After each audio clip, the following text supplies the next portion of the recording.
حسین ستارہ ابو ہریرہ نبی کا پیارا ابو ہریرہ۔ رزق حلال سے متعلق گزشتہ خطبہ جمعہ میں تکمیلی گفتگو کی گئی اور قرآن و سنت کی روشنی میں اس بات کو سمجھانے کی کوشش کی گئی کہ اسلام نے رزق حلال سے متعلق بہت ہی زیادہ ترغیب دی ہے، ابھارا ہے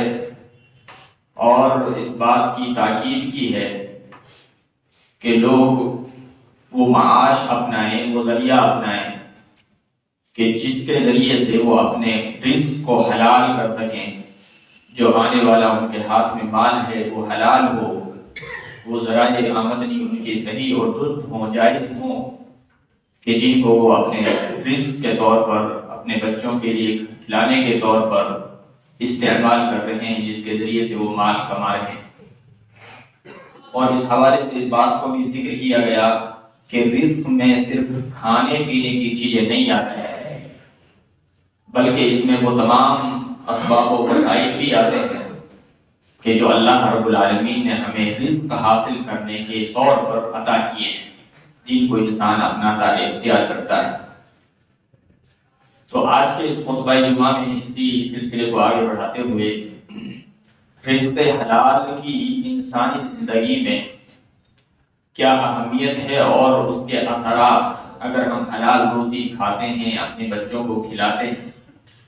اس کی تاثیر کیا ہے، اس کے اثرات کیا ہیں، اس کی برکت کیا ہے،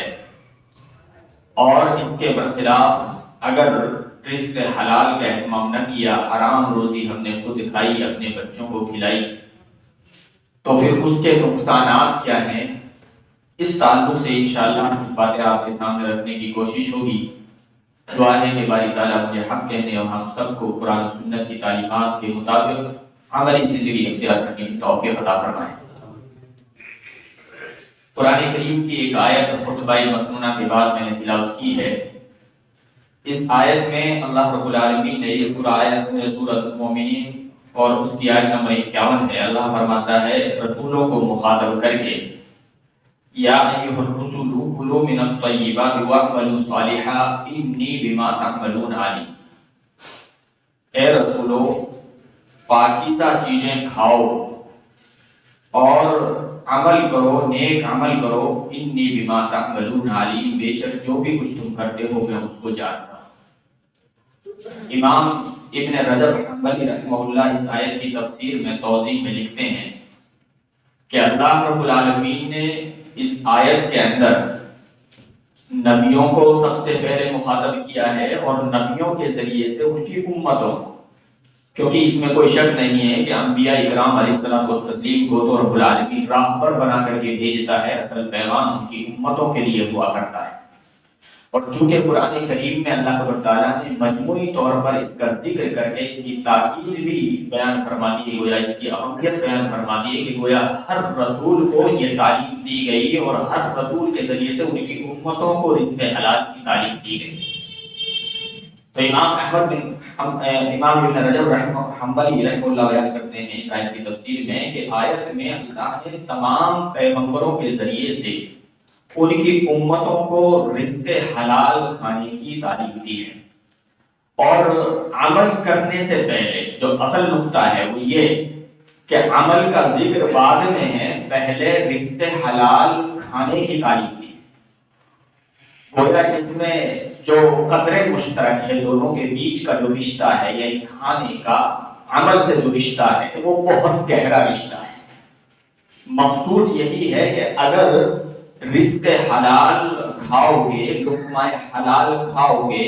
تو جو عمل کرو گے، عمل صالح، وہ اللہ کے حضور مقبول ہوگا۔ اور اگر رزق حرام سے پیٹ پالو گے، رزق حرام کھاؤ گے، تو گرچہ عمل صالح کرو، برا عمل نہ بھی کرو، تو بھی اللہ کے حضور وہ آپ کا عمل مردود ہو جائے گا، مقبول نہیں ہوگا۔ تو یہ نقطہ امام ابن رجب رحمہ اللہ جو ہے حنبلی رحمہ اللہ نے بیان کیا ہے اس آیت کی توضیح کرتے ہوئے۔ اسی طرح سے اللہ تبارک تعالیٰ نے اہل ایمان کو خاص کر کے ایک آیت میں مخاطب کیا، یا ایھا الذین آمنوا کلوا من طیبات ما رزقناکم واشکروا للہ ان کنتم ایاہ تعبدون۔ یہ سورہ البقرہ کی آیت ہے۔ اللہ فرماتا ہے کہ اے ایمان والو، پاکیزہ روزی کھاؤ، حلال روزی کھاؤ، اور جو کچھ روزی ہم نے تمہیں دی ہے اس پر میرا شکر ادا کرو۔ واشکروا للہ، اللہ کا شکر ادا کرو، ان کنتم ایاہ تعبدون، اگر تم اسی کی عبادت کرتے ہو۔ یہاں پر بھی دیکھیے، پہلے رزق حلال کھانے کی تعلیم ہے اور پھر اس کو عبادت سے جوڑ دیا گیا ہے کہ اگر واقعی تم میری عبادت کرنا چاہتے ہو تو تمہیں رزق حلال کھانا ہے، پاکیزہ روزی کھانا ہے۔ اور اہل ایمان کو خاص کر کے اللہ نے ذکر کیا کہ کیونکہ کم سے کم اہل ایمان تو وہ لوگ ہوتے ہیں جن کا دعویٰ اللہ کے رسول کے حکم کی اتباع کا ہوتا ہے، جو وہ ساری چیزوں کو یک طرف کر کے اپنے معاش کے تعلق سے، اپنی روزی کے تعلق سے، اپنے ذرائع کے تعلق سے اس بات پر نظر رکھیں کہ وہ ذرائع آمدنی حلال ہیں کہ حرام، جائز ہیں کہ ناجائز، وہ جو کھا رہے ہیں وہ جائز ہے کہ ناجائز، حلال ہے کہ حرام۔ کیونکہ اگر تم عبادت میری ہی کرتے ہو تو تمہیں رزق حلال جو ہے کھانا ہے۔ اسی طرح سے عمومی طور پر بھی اللہ نے ایک آیت میں حکم کیا ہے تمام لوگوں کو مخاطب کر کے، یا ایھا الناس کلوا مما فی الارض حلالا طیبا ولا تتبعوا خطوات الشیطان انہ لکم عدو مبین۔ اے لوگوں، جو روزی زمین اگاتی ہے اس میں سے پاک روزی کھاؤ، حلال چیزیں کھاؤ۔ میں نے اس تعلق سے بھی ذکر کیا تھا پچھلے خطبہ جمعہ میں کہ یہ پاک جو ذکر آتا ہے، پاکیزہ کا جو ذکر، طیب کا جو ذکر آتا ہے، دراصل کچھ روزی ایسی ہوتی ہیں جو فی نفسی ہی حرام ہوتی ہیں۔ نشے کے جو پدارتھ ہیں، وہ چاہے تمباکو سے بنی ہوئی پروڈکٹس ہوں یا اسی طریقے سے شراب کی شکل میں جن چیزوں کو کنورٹ کیا جاتا ہے، چاہے وہ انگور سے بنائی جانے والی شراب ہو یا کسی اور طریقے سے بنائی ہو، تو وہ بھی حرام کے اس میں آتی ہیں، تو وہ تمام نشے آور پدارتھ حرام ہوتے ہیں۔ تو یہ چیزیں تو ایسی ہیں جو فی نفسی بالذات حرام ہیں، لیکن کچھ چیزیں ایسی ہوتی ہیں جو فی نفسی ہی تو حلال ہوتی ہیں، لیکن اگر ان کو ہم غلط طریقے سے کھسوٹ کر کے، غصب کر کے، کسی اور کے مال کو جو ہے حاصل کرتے ہیں چوری کر کے، تو یہ چیز گرچہ بذات خود تو حلال تھی لیکن غلط طریقے سے چونکہ ہم نے ان کو اخذ کیا ہے، لیا ہے، تو وہ بھی حرام ہو جاتی ہے۔ تو اس وجہ سے اس کو طیب کہا گیا ہے کہ وہ روزی جو فی نفسی ہی بھی حلال ہے اور تمہارے اپنے ہاتھوں کی کمائی ہے، حق حلال طریقے سے جس چیز کو تم نے کمایا ہے وہ ہے طیب۔ تو وہ پاکیزہ روزی کھاؤ جو طیب ہے، اور ولا تتبعوا خطوات الشیطان، اور شیطان کے نقش قدم کی پیروی نہ کرو۔ یہ آیت میں شیطان کے نقش قدم کی پیروی کو جو جوڑا گیا ہے، گویا حرام کی طرف جیسے ہی ہم جاتے ہیں تو اصل اس میں جو محرک ہوتا ہے، جو بلاوا ہوتا ہے، وہ شیطان ہوتا ہے۔ وہ انسان کو کئی وسوسے ڈالتا ہے، خیال دلاتا ہے، سبھی کر رہے ہیں، اس میں حرج کیا ہے، کچھ غلط نہیں ہے، اتنا تو لے ہی سکتے ہیں، مختلف طرح کے وسائل میں انسان کو دلاتا دیتا ہے، اس کو ہمت دلاتا ہے، وہ آدمی اس حرام روزی کو لے بیٹھتا ہے۔ کون دیکھ رہا ہے، کون جان رہا ہے؟ تو اس طرح کے تمام تر وساوس کے نتیجے میں شیطان انسان کے دماغ میں یہ خیال تک نہیں آتا کہ میں کیا غلط کر رہا ہوں، مجھے میری شریعت نے اس چیز کی اجازت دی ہے کہ نہیں، میرے رب کے حضور میں اس کا کیا جواب دوں۔ تو اللہ نے فرمایا انہ لکم عدو مبین، سن لو کہ شیطان تمہارا سب سے بڑا دشمن ہے۔ ایسے موقع پر جب حرام کی طرف تم قدم بڑھاؤ گے تو شیطان تمہیں ورغلائے گا، تمہیں ہمت اور حوصلہ دے گا، تمہیں چوکنا رہنا ہے، وہ کھانا ہے، وہ حاصل کرنا ہے جو حلال ہے، جو شرعی دائرے میں تمہارے لیے جائز اور درست ہے۔ امام ابن کثیر رحمۃ اللہ ان دونوں آیات کی تفسیر میں بیان کرتے ہیں کہ اکل حلال دعا اور عبادت کی قبولیت کا سبب ہے۔ اللہ نے جو یہ تاکید کر تاکید کی ایک آیات میں جو حکم دیا ہے، اس کی وجہ یہ ہے، بیان کرتے امام ابن کثیر رحمۃ اللہ علیہ کہ اکل حلال دعا اور عبادت کی قبولیت کا سبب ہے، جبکہ اکل حرام دعا اور عبادت کی قبولیت کو روکنے کا سبب ہے، رد کرنے کا سبب ہے۔ تو اس تعلق سے ہمیں اور آپ کو اپنا جائزہ لینا ہے، اپنا محاسبہ کرنا ہے، اور اس بات کو مد نظر رکھنا ہے کہ ہمیں جو روزی اپنے اور اپنے بچوں کو جو ہم حاصل کر رہے ہیں وہ آیا ہماری صحیح کوشش کے نتیجے میں، جائز کوشش کے نتیجے میں وہ ہمیں مل رہی ہے، یا غلط طریقے سے جو ہے ہم اس کو حاصل کر رہے ہیں۔ اللہ کے رسول صلی اللہ علیہ وسلم نے اپنے حلال سے متعلق اور خاص کر کے محنت جفا کشی کے ذریعے سے جو روزی حاصل کی جائے اس تعلق سے بہت زیادہ ابھارا ہے۔ قرآن و سنت میں اس تعلق سے بے شمار نصوص آپ کو ملیں گے۔ خود نبی کائنات صلی اللہ علیہ وسلم کے تعلق سے ہم سبھی جانتے ہیں کہ نبوت کے ملنے سے قبل جو نبی کائنات صلی اللہ علیہ وسلم کا معاملہ تھا، بکریاں آپ نے بکریاں چرائی ہیں۔ اسی طرح سے اس کے بعد بھی خدیجہ رضی اللہ تعالیٰ عنہا کے مال و اسباب کو لے کر کے آپ تجارت پر نکلے، اور تجارت آپ نے جو ہے ایک پیشے کے طور پر اپنائی۔ آپ کپڑے کی تجارت کیا کرتے تھے، آپ چمڑے کی تجارت کیا کرتے تھے۔ داؤد علیہ السلام کا ذکر پچھلے خطبہ جمعہ میں نے کیا۔ قرآن کریم نے اس چیز کو ذکر کیا ہے کہ باوجود ہے کہ وقت کے خلیفہ تھے، حاکم وقت تھے، لیکن اس کے باوجود وہ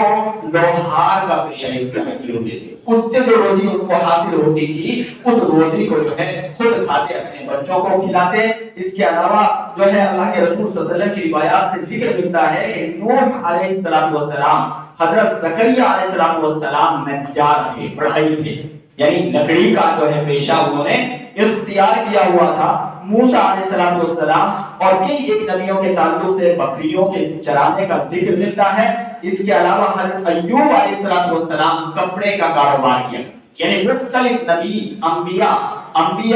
وہ بلا شبہ شخصیات ہوتی ہیں کہ جنہیں اللہ تعالیٰ راہبر بنا کر کے بھیجتا ہے، جن کو آئیڈیل اور نمونہ بنا کر کے قوموں کے لیے اللہ بھیجتا ہے۔ تو گویا اس بات کی تعلیم شریعت سے ہمیں ملتی ہے کہ ہمیں وہ پیشہ اختیار کرنے کی ضرورت ہے جس میں ہماری محنت ہو، جہاں فشانی ہو، کد و کاوش ہو۔ خاص کر کے اگر مزدوری کی شکل میں کوئی پیشہ ہے تو یقیناً مزدور لوگوں کو چھوٹا دل کرنے کی ضرورت نہیں ہے، بلکہ یہ وہ پیشہ ان اجلہ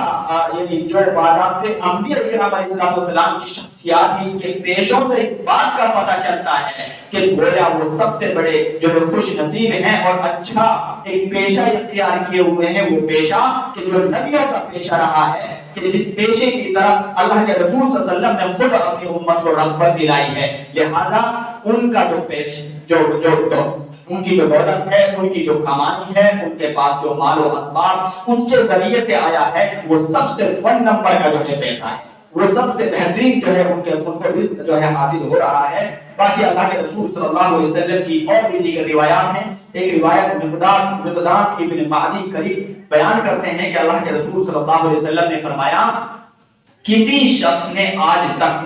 اپنے ہاتھ کی کمائی سے بہتر غذا نہیں کھائی۔ کسی بھی شخص نے آج تک، اللہ کے رسول صلی اللہ علیہ وسلم کو ابھارا ہے اس بات پر کہ ہاتھ کے ذریعے سے جو تم کما سکتے ہو، اپنے جو محنت کے ذریعے سے جو تم کما سکتے ہو، اس پر ابھارا ہے۔ معدی بن قریب راوی حدیث ہیں، یہ صحیح بخاری کی روایت ہے، بیان کرتے ہیں کہ اللہ کے رسول صلی اللہ علیہ وسلم نے فرمایا، کسی بھی شخص نے آج تک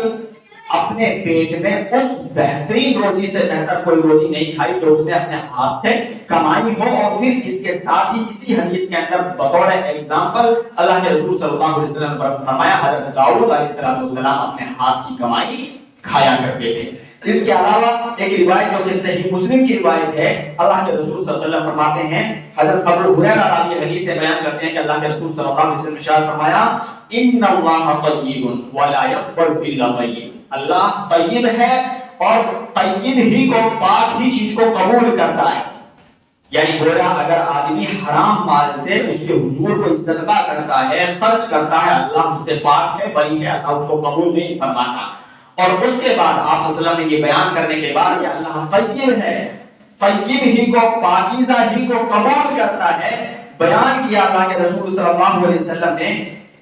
کہ مومنوں کو اللہ نے اسی چیز کا حکم دیا ہے جو نبیوں اور رسولوں کو حکم دیا ہے۔ نبیوں اور رسولوں کو کیا حکم دیا؟ یا ایھا الرسول کلوا من الطیبات واعملوا صالحا، کہ اے رسولوں پاک روزی کھاؤ، حلال روزی کھاؤ۔ تو اسی کا حکم اللہ نے مومنین کو بھی دیا ہے، اہل ایمان کو بھی دیا ہے، عام لوگوں کو بھی دیا ہے، اور اس کے بعد اللہ کے رسول صلی اللہ علیہ وسلم بیان کرتے ہیں ایک شخص ہے جو حج کے سفر پر جاتا ہے اور اللہ کے گھر خانہ کعبہ پہنچ کر کے وہ جو ہے میدان عرفہ میں کھڑے ہو کر اللہ کے حضور اپنے ہاتھ پھیلا کر کے دعا کرتا ہے، یا اللہ یا رحیم میری فلاں مصیبت دور کر دے، میرا فلاں معاملہ جو ہے بنا دے، اللہ سے دعا کرتا ہے، اللہ کے حضور روتا اور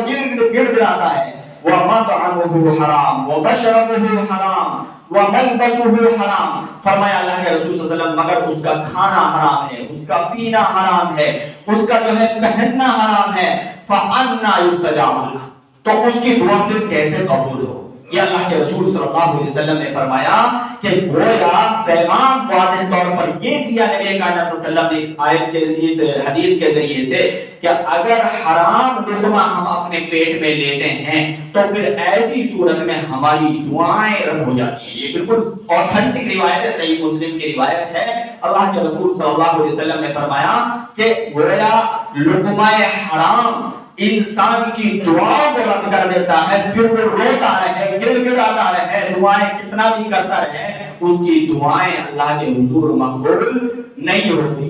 اس کے علاوہ اللہ کے رسول صلی اللہ علیہ وسلم کی بہت سی احادیث ہیں جس میں آپ صلی اللہ علیہ وسلم نے جہاں ایک طرف اکل حلال کے فوائد کا ذکر کیا، اس کے مثبت اثرات کا ذکر کیا، تو وہیں پر حرام کمائی اور حرام رزق کے جو نقصانات ہیں، ان کے جو نیگیٹو اثرات ہیں، ان کا بھی وضاحت کے ساتھ آپ صلی اللہ علیہ وسلم نے بیان فرمایا ہے۔ مجموعی طور پر یہ ہم کہہ سکتے ہیں کہ یقیناً رزق حلال کے ذریعے سے جہاں اللہ رب العالمین بندے کے لیے جو ہے اس کے خیر و برکت کے راستے کھول دیتا ہے، اس کو سکون قلب عطا فرماتا ہے، اس کی عبادتوں کو قبول فرماتا ہے، اس کی دعاؤں کو قبول فرماتا ہے، اس کے برخلاف اگر آدمی لقمہ حلال لیتا ہے، رزق حرام کھاتا اور اپنے بچوں کو کھلاتا ہے، تو پھر ایسی صورت میں اس کی جو تاثیر ہے، اس کے جو برے اثرات ہیں، وہ ان کی زندگیوں پر اس طرح سے پڑتے ہیں کہ وہ لوگ نہ صرف خود جو ہے اللہ کے حضور ملعون و مردود قرار پاتے ہیں، ان کی دعائیں رد ہو جاتی ہیں، ان کی جو ہے عبادتیں رد ہو جاتی ہیں، بلکہ اللہ کے حضور ایسا شخص ایک موذی جانور کی شکل میں جو ہے بن جاتا ہے جو سماج اور معاشرے کے لیے تباہ کن ثابت ہوتا ہے۔ اللہ کے رسول صلی اللہ علیہ وسلم کی ایک روایت آپ سماعت فرمائیں، ابن عباس رضی اللہ تعالیٰ عنہما راوی حدیث ہیں، بیان کرتے ہیں کہ میں نے اللہ کے رسول صلی اللہ علیہ وسلم کے روبرو قرآن کریم کی ایک آیت تلاوت کی، یا ایھا الناس کلوا مما فی الارض حلالا طیبا۔ یہ جو آیت ابھی میں نے آپ کے سامنے بھی تلاوت کی ہے کہ عام لوگوں کو اللہ نے حکم دیا کہ اے لوگوں جو روزی زمین اگاتی ہے اس میں پاک روزی کھاؤ، حلال روزی جو ہے تم کھاؤ، اور شیطان کے نقش قدم کی پیروی نہ کرو۔ تو سعد ابن ابی وقاص رضی اللہ تعالیٰ عنہ اٹھ کھڑے ہوئے اور اللہ کے رسول صلی اللہ علیہ وسلم سے سوال کیا، یا رسول اللہ صلی اللہ علیہ وسلم مجھے ایسا کوئی عمل بتلا دیں کہ میں اللہ کے حضور مستجاب الدعوات میں سے بن جاؤں۔ مستجاب الدعوات وہ شخص کہلاتا ہے جس کی دعائیں اللہ رد نہیں کرتا، جس کی دعائیں عموماً قبول ہو جاتی ہیں، وہ شخص مستجاب الدعوات کہلاتا ہے۔ تو سوال کیا، یا رسول اللہ صلی اللہ علیہ وسلم مجھے کوئی ایسا عمل بتلا دیں کہ اللہ کے حضور میں مستجاب الدعوات میں سے بن جاؤں۔ اللہ کے رسول صلی اللہ علیہ وسلم نے فرمایا، اکل حلال کا اہتمام کرو اور اکل حرام سے اجتناب کرو، اللہ تمہیں مستجاب الدعوات میں سے بنا دے گا۔ اور اس کے بعد اللہ کے رسول صلی اللہ علیہ وسلم نے، حالانکہ اگلا جو ٹکڑا ہے اس پر کچھ کلام بھی ہے، آگے آپ صلی اللہ علیہ وسلم نے فرمایا، اس ذات کی قسم جس کے ہاتھ میں محمد کی جان ہے، لقمہ حرام انسان کی دعا اور اس کی عبادت کو 40 دن تک جو ہے روک دیتا ہے۔ لقمہ حرام تو یہ جو ٹکڑا ہے اگلا عبادت کے تعلق سے خاص کر کے اس پر، ورنہ تو دعا کا تو ذکر آ ہی چکا ہے صحیح مسلم کی روایت کی روشنی میں۔ اس پر فی نفسی بعض لوگوں نے جو ہے ذکر کیا کہ اتنا یہ ٹکڑا جو ہے صحیح ثابت نہیں ہوتا ہے، لیکن دیگر جو روایات ہیں مجموعہ طرق سے یہ مفہوم بالکل نکل کر کے سامنے آتا ہے. اس میں کوئی شک نہیں ہے کہ اگر کوئی شخص حرام روزی یوز کرتا ہے, لقمہ حرام کھاتا ہے, تو پھر ایسی صورت میں اس کی دعا تو قبول ہوتی نہیں. صحیح حدیث کی روشنی میں باقی اور بھی جو دیگر عبادات ہے اس پر یقیناً برا اثر پڑتا ہے. اس میں کوئی شک نہیں ہے کہ برا اثر ضرور اس پر پڑتا ہے, اس کی روح نکل جاتی ہے. بس ٹھیک ہے, ایک رسم ادا کر رہا ہے, وہ ادا ہو رہی ہے, لیکن اس کی جو روح ہے, اس کا جو صلہ ملنا چاہیے اللہ کے حضور سے, وہ اس بندے کو جو ہے نہیں ملتا ہے.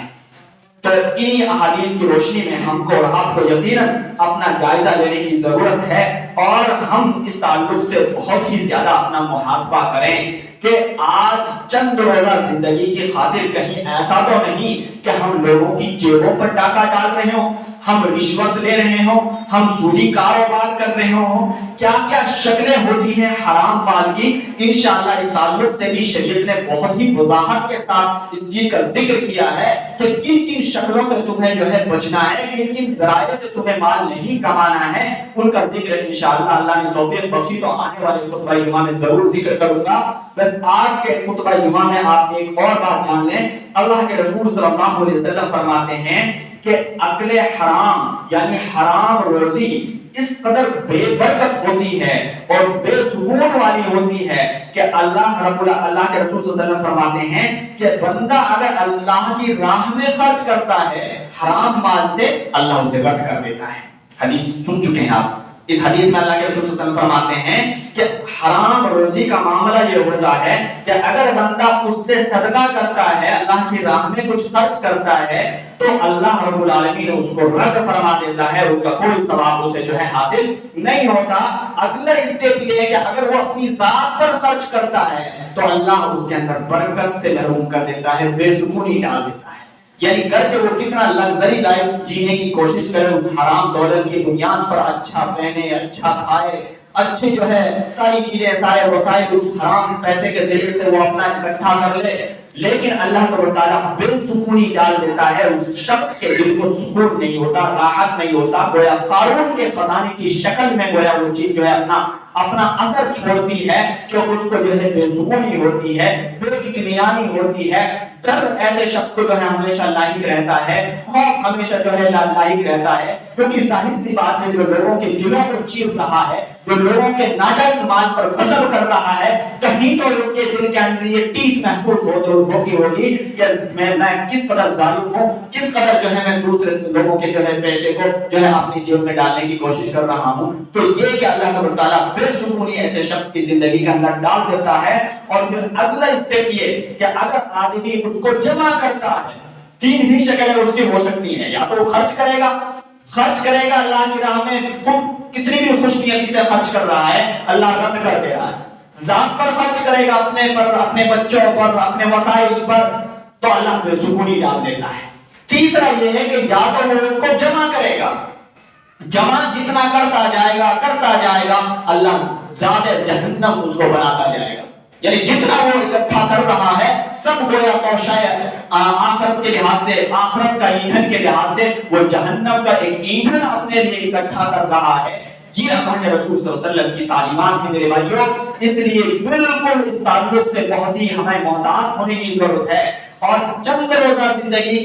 کو بہتر بنانے کے چکر میں ہم حق و حلال کی تمیز نہ کھوئیں, ہم جو ہے حرام و حلال کی تمیز نہ کھوئیں, ہم جو ہے جائز ناجائز کی تمیز نہ کھوئیں, بلکہ جب بھی کچھ حاصل کریں, جب بھی کچھ ذریعہ اپنائیں, جو بھی ہم حاصل کریں, جو بھی پیسہ, جو بھی دولت ہم حاصل کریں, تو صحیح ذرائع سے حاصل کریں, جائز طریقے سے حاصل کریں. اسی میں ہماری دنیا کی بھلائی ہے اور اسی میں ہماری آخرت کی بھلائی ہے. اس کے علاوہ اگر ہم نے کوئی راستہ اختیار کیا تو وقتی طور پر ممکن ہے آپ اپنی چال بازیوں کے اندر جو ہے کامیاب ہو جائیں, ممکن ہے آپ کسی کی جیب کاٹنے میں کامیاب ہو جائیں, کسی کی مجبوری سے آپ جو ہے کھلواڑ کر لیں, لیکن اللہ کے حضور آپ کا کوئی بھی عمل جو ہے ایسا نہیں ہے کہ اس کا پتہ نہیں. اللہ رب العالمین نے فرمایا انی بما تعملون علیم, جو بھی کچھ تم کرتے ہو میں اس سے باخبر ہوں, اس کو جان رہا ہوں, اس کو دیکھ رہا ہوں. اللہ رب العالمین کی ذات وہ ذات ہے کہ جو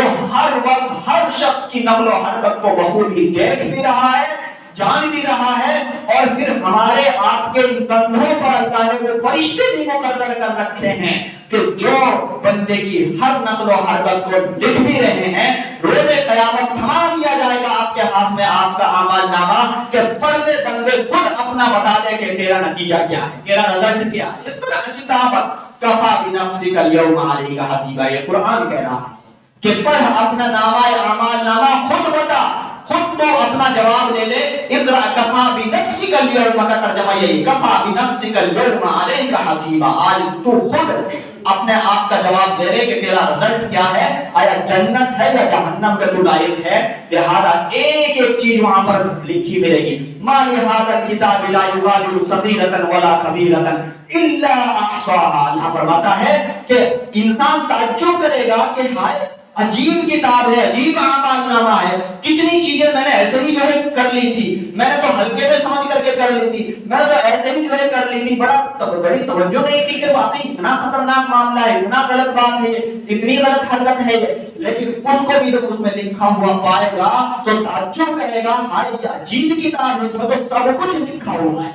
تو اللہ کا جو نظام ہے اور سسٹم ہے میرے بھائیوں، ہمارا اور آپ کا سسٹم فیل ہو سکتا ہے، ہم سے اور آپ سے چوک ہو سکتی ہے، بہت ساری چیزیں ہماری اور آپ کی حرکتیں ہم ایک دوسرے سے جو ہے شاید مخفی ہو سکتی ہیں، لیکن اللہ کے حضور آپ کی دماغ کی جو اندر کی جو سازشیں ہیں اللہ ان کو بھی سمجھ رہا ہے کہ تم کیا سازشیں چل رہے ہو، کس کی عزتوں پر ہاتھ ڈال رہے ہو، کس کا جو ہے گلا کاٹ رہے ہو، کیا تم جو ہے سوچ رہے ہو، کیا تم کر رہے ہو، کیا کرنے کا ارادہ رکھتے ہو، اللہ سب کچھ جان رہا ہے۔ لہذا عافیت اسی میں ہے، سلامتی اسی میں ہے۔ اگر عافیت چاہتے ہو، دنیا و آخرت میں کامیابی چاہتے ہو، راہ راست پر آ جاؤ، اس صراط مستقیم پر چلنے والے بن جاؤ جس صراط مستقیم پر چل کر کے اصحاب رسول صلی اللہ علیہ وسلم نے دکھایا تھا کہ انہوں نے تج دیا تھا دنیا کو، لات مار دی تھی دنیا کو کہ اگر اللہ کے رسول کے خلاف وہ عمل ہے تو اس سے انہوں نے اپنا پورے طور پر جو ہے بائیکاٹ کر دیا تھا۔ شرابیں ایسے بہا دی تھی گلیوں کے اندر کہ کوئی لینے والا نہیں تھا،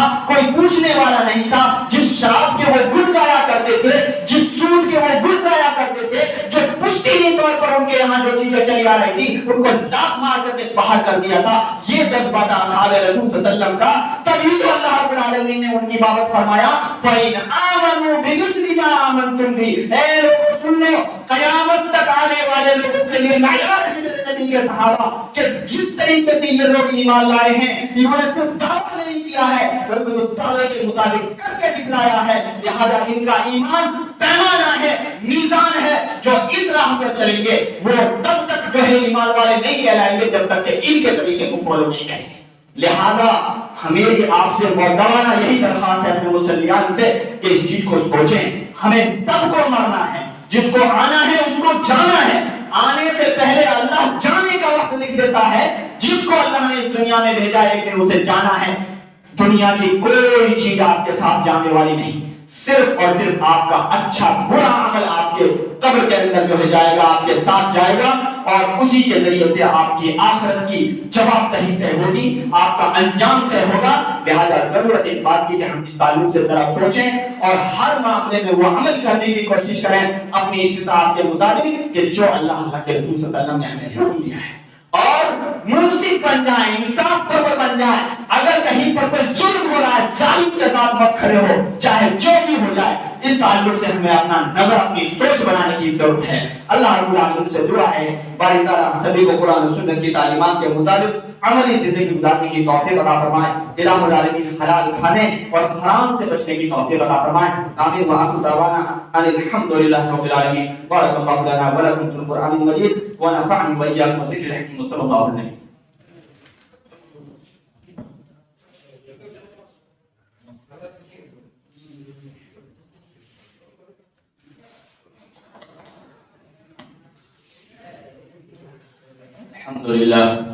الحمد لله نحمده ونستعينه